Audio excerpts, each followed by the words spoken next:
Stop union busting in Namibia.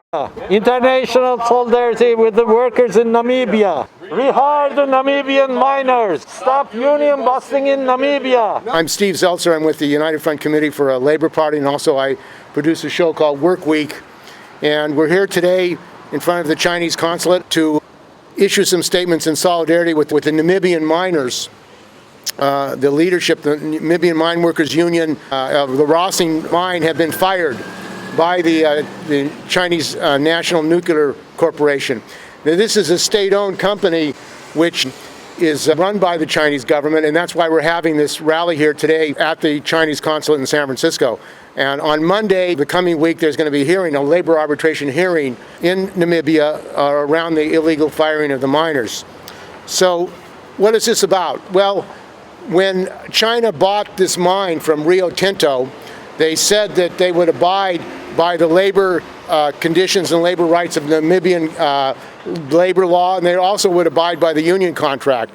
But as soon as they took over the mine, they demanded that the miners give economic concessions. They demanded the miners give up on their health care benefits, make concessions on their health care benefits, and also they brought in Chinese workers improperly, and they were working them from 7 a.m. in the morning till 10 p.m. at night. Now, these hours of work are worse than the Namibian workers.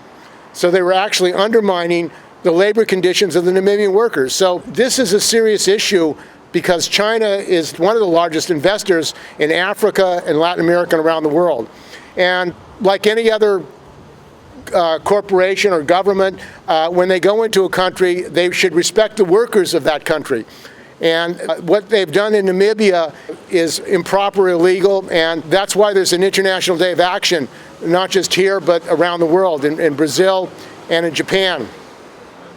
So we are demanding here that President Xi Jinping actually order the reinstatement of the miners, and we believe that he, as head of the Comrade Xi Jinping, as head of the Chinese Communist Party, should actually reinstate these miners, and they should not allow this union busting to go on. And the miners have also written a letter to Xi Jinping calling for them to be reinstated.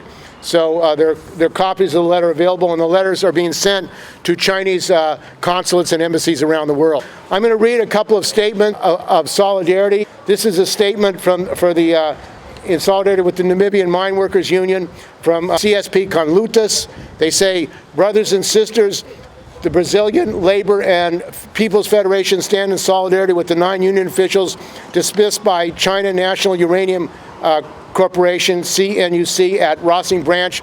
We sent a letter to the Chinese embassy in Brazil requesting Chinese authorities to reverse these arbitrary dismissals and to meet workers' demands for wages, working conditions, and health care.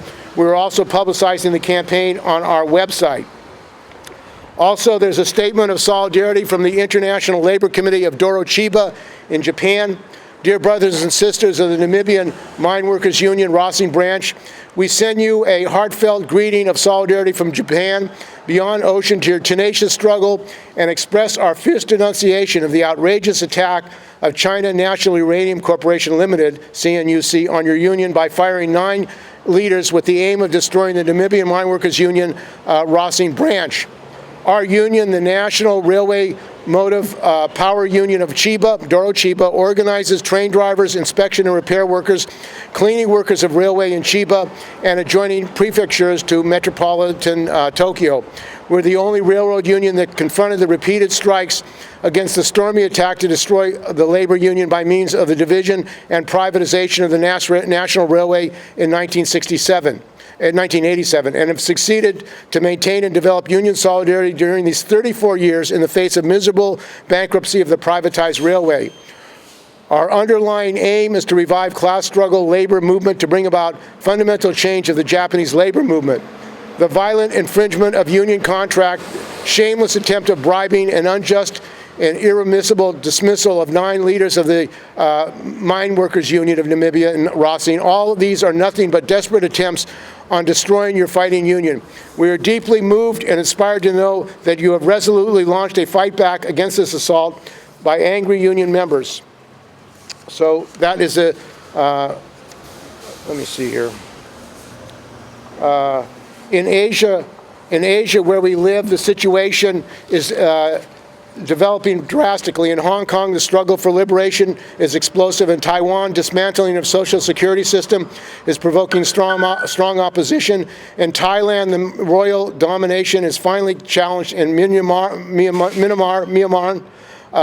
military coup d'etat is met with workers and other people's angers. In imperialist and capitalist countries, BLM, Black Lives Matter movement has opened up a permanent wave of revolts. In Japan, the Suga administration is rushing into an all-out assault of starvation, wage, mass dismissals, privatization, and outsourcing, taking advantage of COVID-19. Propagating that nothing serious happened in Fukushima, the government is planning to restart nuclear power plant together with an attempt of letting contaminated water into the ocean. The final choice of the Japanese ruling class is to plunge into a war of aggression, a repetition of World War II that brought about a massacre of 20 million people by warfare and starvation.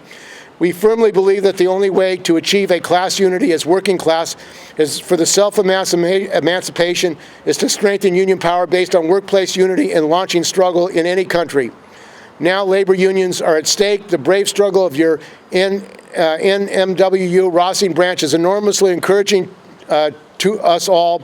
Workers and labor unions in the whole world, we Doro Chiba are determined to go forward arm in arm with you, reinstate the NMU Rossing branch union leadership now, stop union busting by the CNNC, February 8th, International Labor Solidarity Committee of Doro Chiba. So we also have some other speakers, and we have some other solidarity statements. And our next speaker is Amy from the Freedom Socialist Party. Welcome, Amy. Thank you so much, Steve. So yes, I am here on behalf of the Freedom Socialist Party. I want to read our statement. We stand firmly in solidarity with these Rossing branch leaders of the Namibian Mineworkers Union who were dismissed for standing up for the rights of miners against concessions in their contract with Rossing Uranium Limited. This imposition of take-backs by Rossing Uranium's new management, the Chinese National Nuclear Corporation, and the firing of local union leadership for fighting back are an attack on workers everywhere. It is especially galling that these anti-worker actions are being undertaken by a state-owned enterprise of the People's Republic of China under the direction of the Communist Party of that country. The Chinese Communist Party claims to follow the legacy of Karl Marx and Vladimir Lenin. Marx and Lenin spent their lives empowering the working class to take power and control of the wealth, to run society for the benefit of the vast majority. If they were here today, we know which side they would stand on. The side of the workers against the exploitative and capitalist practices of the Chinese National Nuclear Corporation. CNNC's disregard for the livelihoods and the rights of Namibian miners, their exploitation of the natural resources and degradation of the environment of a developing country offer proof that the Chinese government is neither pro-worker nor anti-imperialist. The name of the Chinese ruling party belies what communism really should be.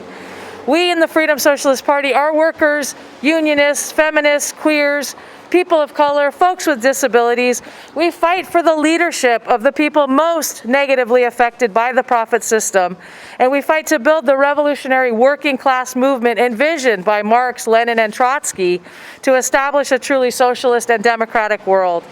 We call on Xi Jinping and the CNNC to reinstate the Namibian Mineworkers Union in Rossing and to desist from all attempts to diminish the working conditions at Rossing Uranium Limited. We further demand that profits from the company be used to support the community and the people of Rossing and to mitigate the environmental destruction caused by their operation. We call on the Namibian government and the uranium mining industry in general to find safer and healthier methods for producing power that simply don't destroy people and the planet. An injury to one is an injury to all. Reinstate the Rossing mine workers. My name is Charles Rackless. I speak on behalf of the Communist Workers Group and the International Leninist Trotskyist Tendency, and we're here to express our solidarity with the Namibian mine workers. We know very well what happens when workers organize and they stand in the way of the profit of the owners. The workers' leaders get blacklisted and cheated out of their gains, their historic gains. So what happened in Namibia is the new owners stepped in and overturned the gains that the workers have made through years and years of class struggle to make gains for their families and to be able to have a living wage. We stand in defense of these workers, and we stand against the rise of Chinese imperialism. When we stand against Chinese imperialism, we don't do it on the side of American imperialism. We point out the fact that Chinese imperialism grew out of the attacks of American imperialism on the world, and the development and the restoration of capitalism in China. And the capitalist China cannot do anything other than invest for profit in Africa and struggle against the United States and the other imperialist powers for hegemony.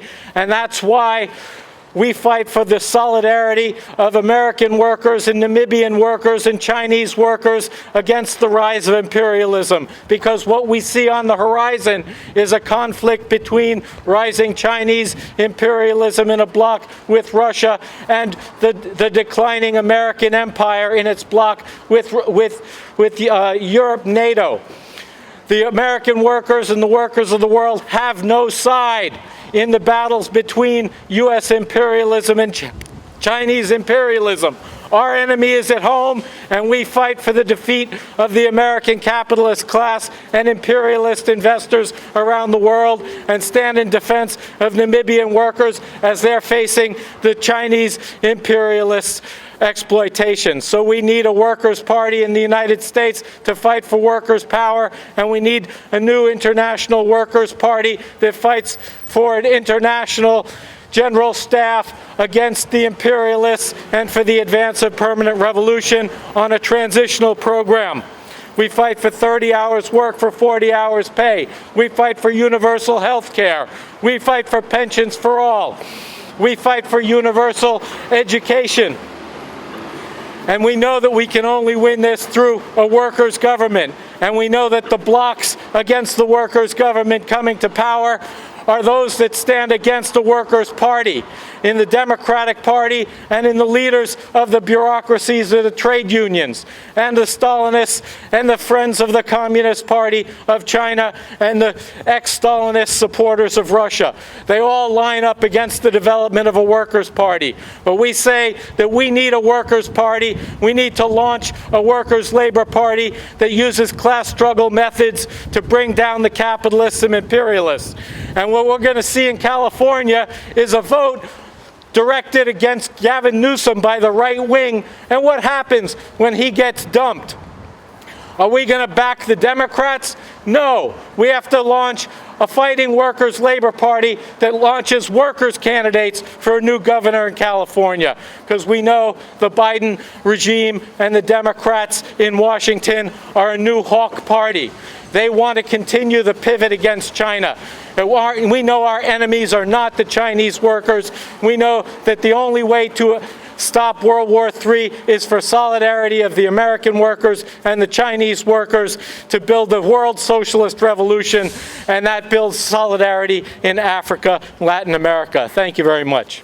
Thank you, Charles. And we want to make it absolutely clear that our enemy and our call here today is not against the Chinese workers. We're in solidarity with the Chinese workers, because what we've learned is that the Chinese government and these corporations are actually bringing in Chinese workers to undercut the conditions of the African workers. So in Ghana, convict labor has been used. And in other projects in South Africa, Chinese workers have been brought in when South African workers can do the work. So why, if China is investing in Africa, don't they use African workers? Aren't they able to do the work? They certainly are. But they do not want to use African workers to do the work. And that is unacceptable. It's unacceptable whether it was an American company, a British company, or any other company. And it's the same situation for the Chinese government and their corporations in Africa. So our next speaker is Charles Minster, and he's a retired laborers union member. Thank you, Steve. Charles Minster, I'm a retired member of the Laborers Local 261. and a longtime activist in the labor movement throughout the country and around the world as a merchant sailor.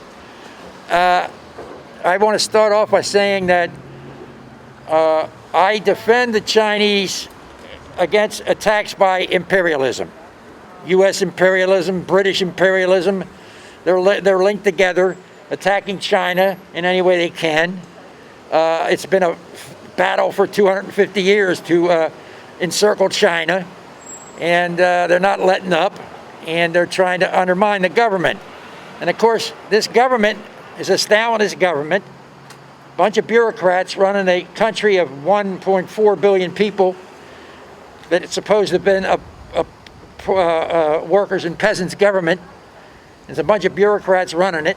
70% of the government, 70% of the economy is controlled by the government, and now this government-controlled economy is moving out into the rest of the world and acting like imperialist. In other words, just what happened with the Stalinist government in the Soviet Union. When it collapsed, those bureaucrats from the Communist Party took over huge amounts of property in the Soviet Union that had been won through blood, sweat, and tears, and used that to enrich themselves. Many of these bureaucrats within the Communist Party of China over the last 35 years have been enriching themselves.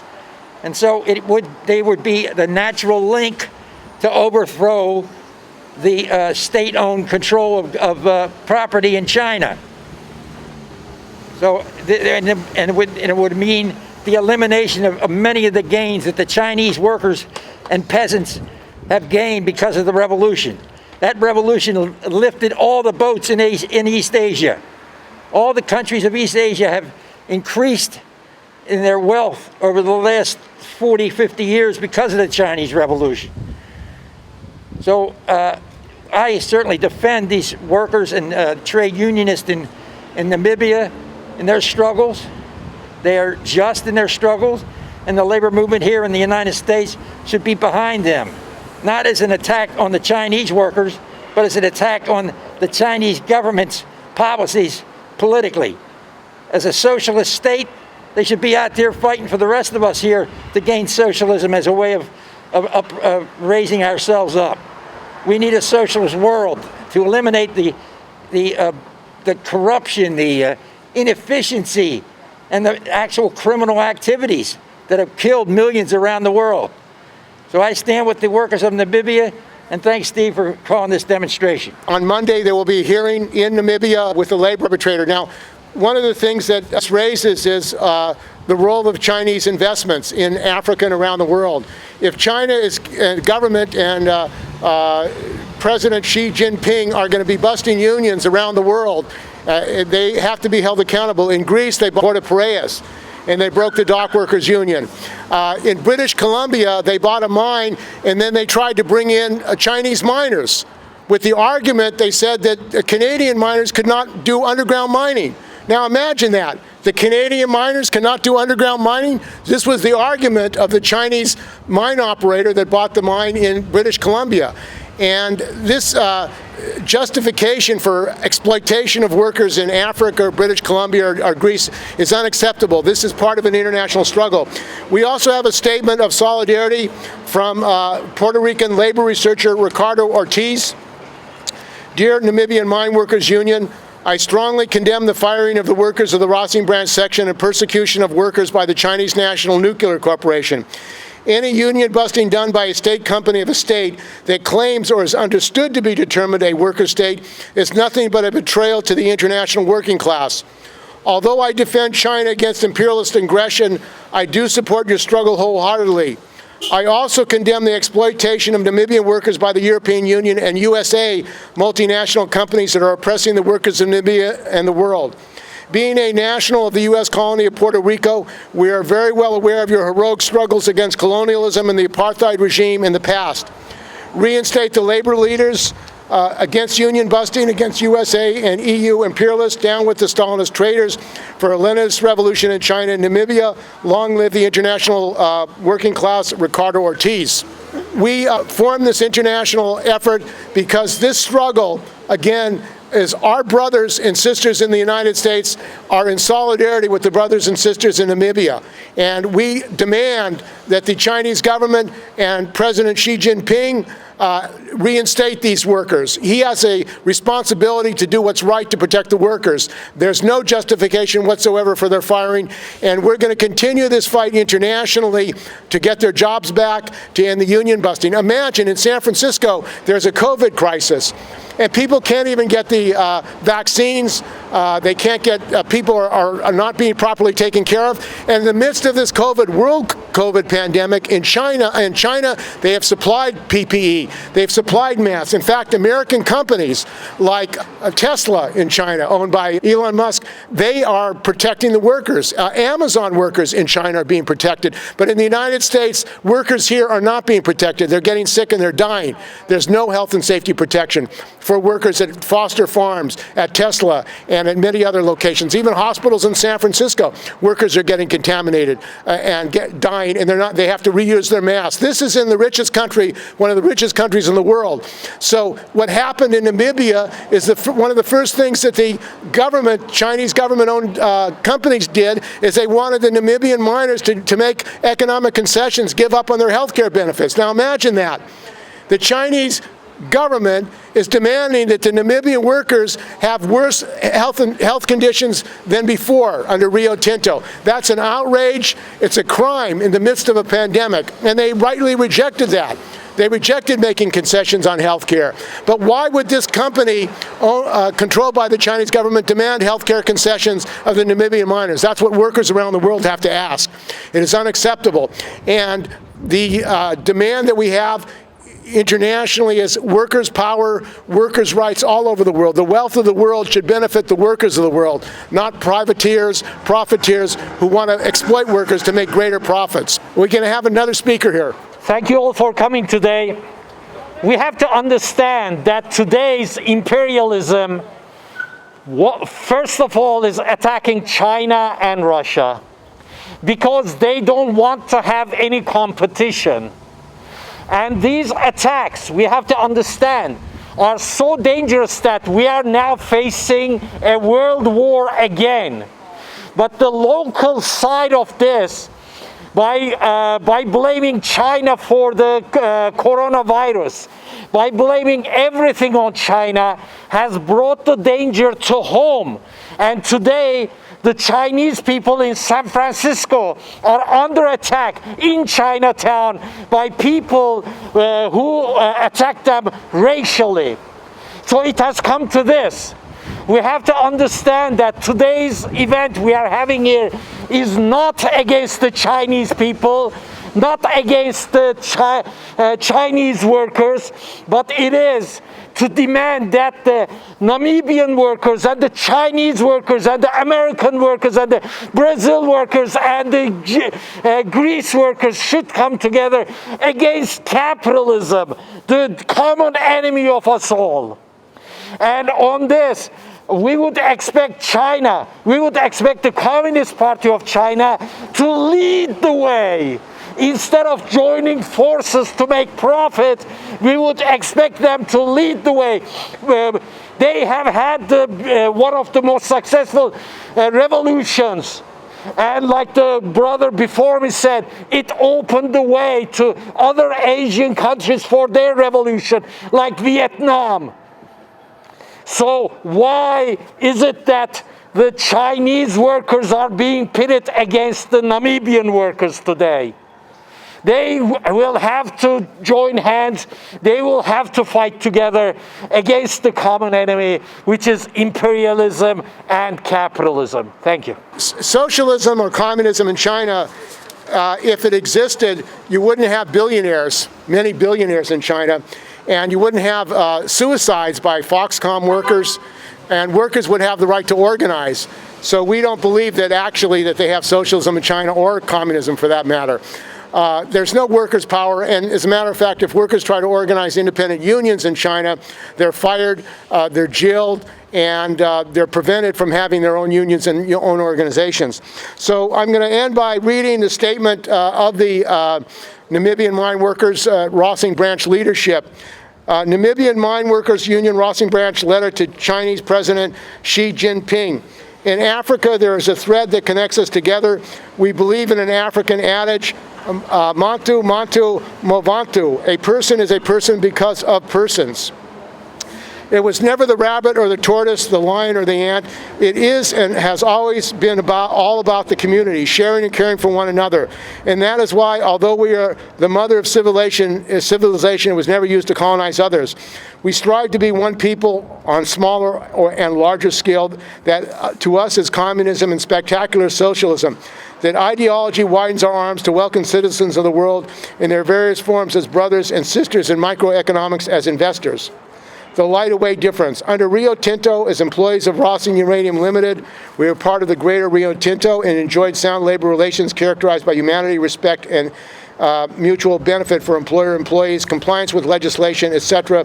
We coexisted, enjoyed industrial stability, peace, and harmony. We always strive and look forward to a better tomorrow, a notion and an ideology that seemed alien to Chinese government employees assigned to the Rossing Uranium Limited as management under the Chinese watch. Harassment of job security mirth. Although continuity of employment was under the threat as Rio Tinto sought to diversify, the announcement that the Chinese-owned company was the new majority shareholders terrified sent shockwaves to employees, negating employees to demand to a payout from Rio Tinto before CNNC takes over. However, Rio Tinto assured employees that CNNC was carefully selected, is a Chinese company with a high level of ethics, and we should be rest assured they will be a good employer, a dream we had to awaken from. We can conclude that if that was image, it seems that during the selection, the clause were retracted because immediately upon arrival, we started receiving requests to renegotiate agreements that we have enjoyed for over many years under Rio Tinto, perpetually demanding the change of employment conditions to less favorable and the revocation of the existing procedural recognition agreement, leave days, sick leave days, recruitment policy, and the performance and conduct disciplinary code, etc. As Namibians, the least we can get for exploitation of our natural resources is decent employment, no slavery, no victimization, no exploitation, no abuse, no intimidation, no unbearable conditions.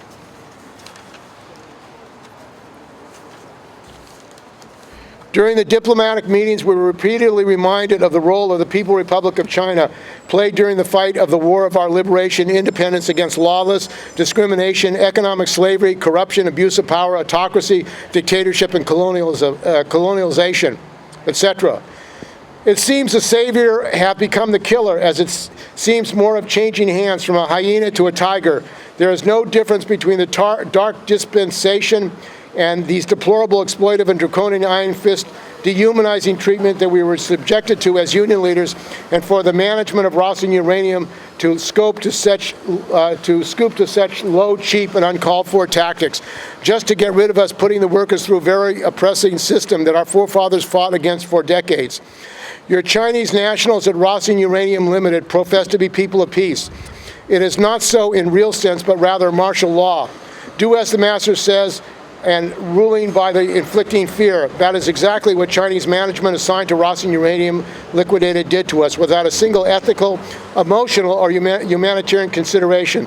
We are left to question the real advancement of the Chinese management. Can it be that we're dealing with coded machines under instruction to destroy?